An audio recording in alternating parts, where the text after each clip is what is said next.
When we think about performance outcomes in CTV, I think clients are really thinking about moving beyond single metric media outputs like VCR, for example, to more holistic outputs, right? Thinking about sales, thinking about app downloads, thinking about reviews. And CTV is a great partner in that because they're really using data to aggregate those metrics together. So if you think about clean rooms where you can pull that together, you think about partners that can actually pull outcomes together that are more holistic, you get better results and you get better outcomes in general. And I think at an OMG perspective, our outcomes product is one that's actually seen a lot of adoption because clients are looking for this. So, Tej, wanted to ask you a budget question and wanted to know what's it going to take to shift more allocations from mobile and social to CTV? What's the dynamic that has to happen? Yeah, as an agency, what we're trying to do is figure out holistically cross-channel, how do we measure success? So to get cross-channel is really tough with the walled garden. CTV provides a great way to do that. Again, looking at partners like a LiveRamp that can aggregate some of that data together, clean rooms that can pull it together, and actually have outcomes that are more holistic, then you can look to optimize across channels as opposed to just a siloed channel like social.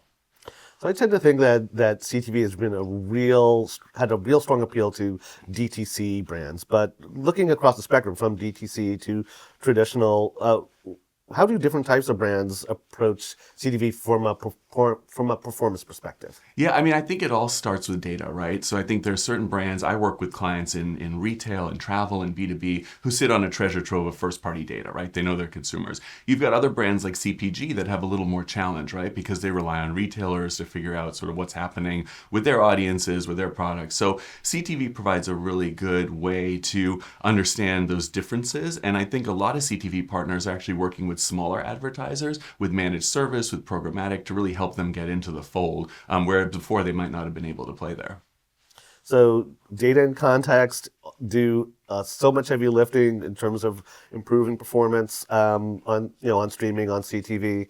How are you using those tools, data and context, to make those improvements stick? So again, I think data is the table stakes, right? Understanding sort of the foundation of what you have as a client or a brand. So the combination of the data you have on the audience combined with the contextual signals, I think really provide that holistic, and it lets you optimize as well, right? You're able to optimize your budget to actually change that, maybe shift on different products, different goals, different advertising campaigns.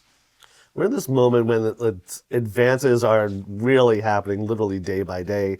So wanted to just have you pick out just one innovation, one advancement in tech that's helped move the needle on performance in CTV. Yeah, I think for streaming, for me, I think shoppable creative ad units has been incredible. The more that we can remove friction for audiences that are consuming media, the better. And when you've got things like, I mean, we've all seen the QR codes you can click on, but when you've got easy text to purchase, any of those things that remove friction and can get you to a basket or a cart faster is great for sales for a client, but also great for a consumer experience.